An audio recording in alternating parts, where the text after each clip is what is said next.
नमस्कार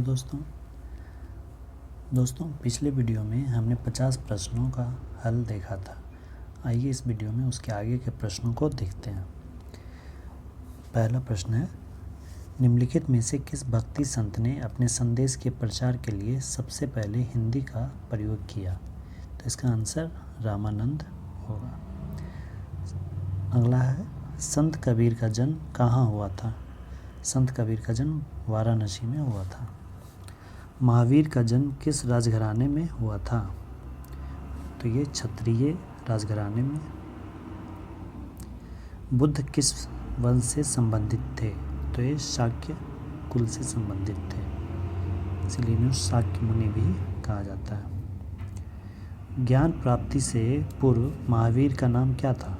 उनका बचपन का नाम वर्धमान था। निम्न में से कौन संत महाराष्ट्र से थे? तो इसका आंसर तुकाराम होगा।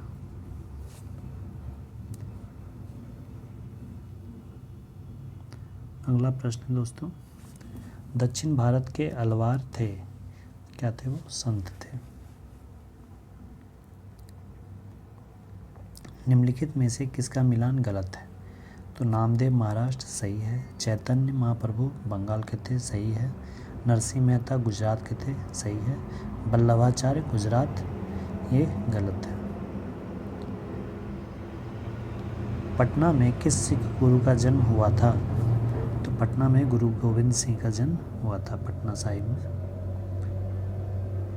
निम्नलिखित में से किसने गुरु ग्रंथ साहिब को सिख धर्म का एक पवित्र ग्रंथ और सिखों के अस्थायी गुरु का दर्जा घोषित किया? तो ये गुरु गोविंद सिंह ने ही किया था।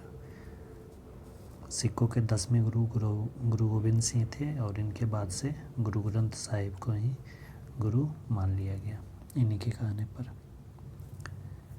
अगला क्वेश्चन, सिख गुरु अर्जुन देव किसके शासनकाल में थे? तो ये जहांगीर के शासनकाल में थे। निम्नलिखित में से किस सिख गुरु ने खालसा पंथ की स्थापना की थी? तो ये गुरु गोविंद सिंह ने खालसा पंथ की स्थापना की थी। अगला है, राग मियाँ की मल्हार का रचयिता किसे माना जाता है? तो ये तानसेन ने इसका रचना किया था। मियाँ की मल्हार, मियाँ की ठोड़ी।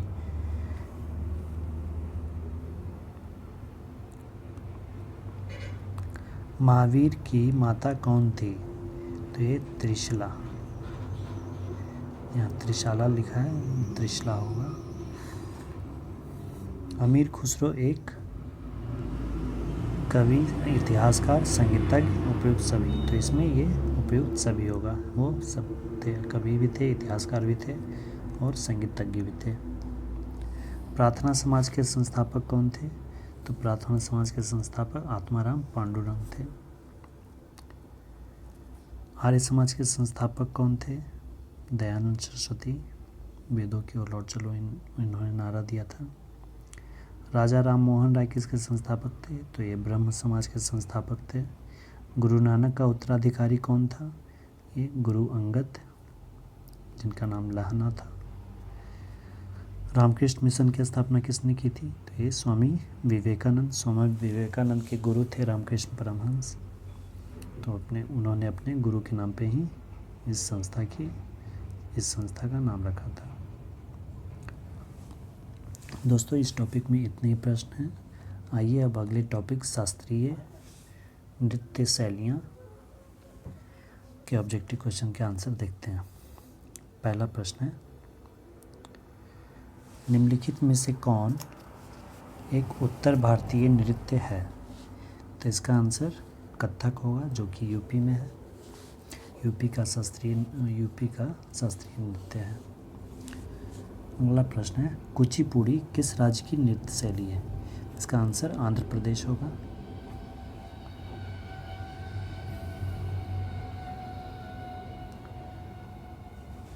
अगला प्रश्न है दोस्तों, मोहिनीअट्टम नृत्य रूप का विकास निम्नलिखित में से किस राज्य में हुआ है?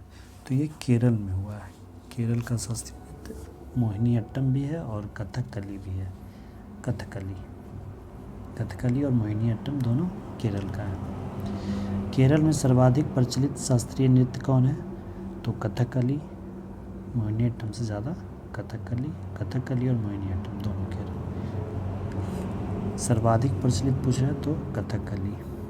भरतनाट्यम नृत्य शैली का संबंध किस राज्य से है? तो ये तमिलनाडु से है। कथक कहाँ की नृत्य शैली है? तो ये उत्तरी भारत का, उत्तर प्रदेश। निम्नलिखित में से कौन सुमेलित है? देखिए, भरतनाट्यम आंध्र प्रदेश, ये गलत है। कुचिपुड़ी मध्य प्रदेश, गलत है। भरतनाट्यम तमिलनाडु का है। कुचिपुड़ी आंध्र प्रदेश का है। कथक उत्तर प्रदेश का है। कथकली केरल का है। ये सही है, तो 7 का सी हो जाएगा। अगला, निम्नलिखित में कौन सुमेलित नहीं है? भरतनाट्यम तमिलनाडु सही है। कथकली कर्नाटक, ये गलत है। कथकली केरल का है, तो 8 का बी हो जाएगा। इसे मिलान करना है। भरतनाट्यम तमिलनाडु, तो ए का 4 हो जाएगा। कुचिपुड़ी आंध्र प्रदेश, बी का 3। कथकली केरल, सी का 2। उड़ीसा का, डी का 1। ये आंसर हो गया। इसमें भी मिलान करना है। भरतनाट्यम तमिलनाडु, ए का 2 हो जाएगा। कथकली केरल 5 हो जाएगा, 2 5। कुचिपुड़ी आंध्र प्रदेश, या फिर सीमांध्र भी उसे कहते हैं,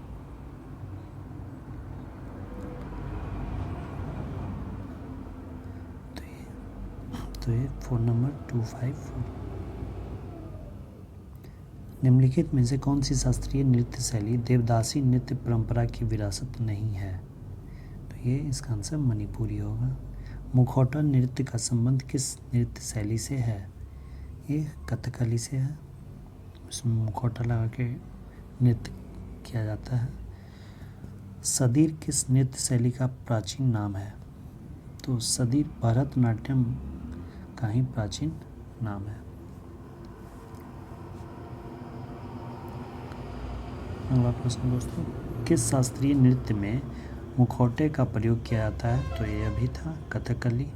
रविन्द्रनाथ टैगोर ने किस शास्त्रीय नृत्य को पुनर्जीवित करके उसे केरल के अतिरिक्त बंगाल में भी लोकप्रिय बनाया?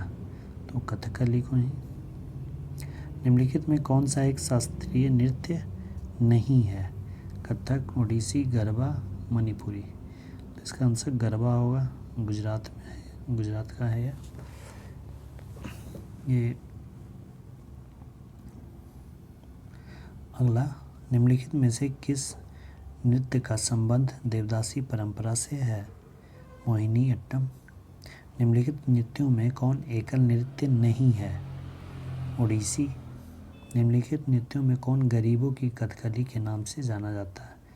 तो ये ओट्टन तुल्लन को गरीबों की कथकली, ये भी केरल का ही है।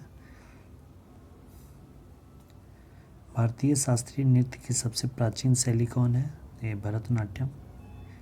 निम्नलिखित में से नृत्य का शास्त्रीय रूप कौन सा है? ये मणिपुरी होगा। निम्नलिखित में कौन सा भारतीय शास्त्रीय नृत्य है? तो भरतनाट्यम, कुचिपुड़ी, कथक, ये सब शास्त्रीय नृत्य हैं। उपयुक्त सभी हो जाएगा। आंध्र प्रदेश का क्लासिकल नृत्य है कुचिपुड़ी। निम्नलिखित में कौन सा एक देव नृत्य है? ये कुचिपुड़ी ही होगा, आंध्र प्रदेश में है। निम्न नृत्य शैलियों में से किसका उद्गम पूर्वी भारत से है? पूर्वी भारत से, तो ये मणिपुरी हो जाएगा। अगला प्रश्न, कुचिपुड़ी मिलान करना है। आंध्र प्रदेश, भरतनाट्यम तमिलनाडु, कथक उत्तर प्रदेश, ओडिसी उड़ीसा। ये मिला लीजिए। कुचिपुड़ी का आंध्र प्रदेश, ए का 4 सिर्फ इसी ऑप्शन में, ये हो जाएगा। कथकली नृत्य रूप किस राज्य से संबंधित है? तो कथकली किससे है? केरल से संबंधित है। तो ये था दोस्तों शास्त्रीय नृत्य शैलियों से संबंधित कुछ प्रश्न। आशा करता हूँ आपको इस वीडियो से लाभ मिला होगा। धन्यवाद।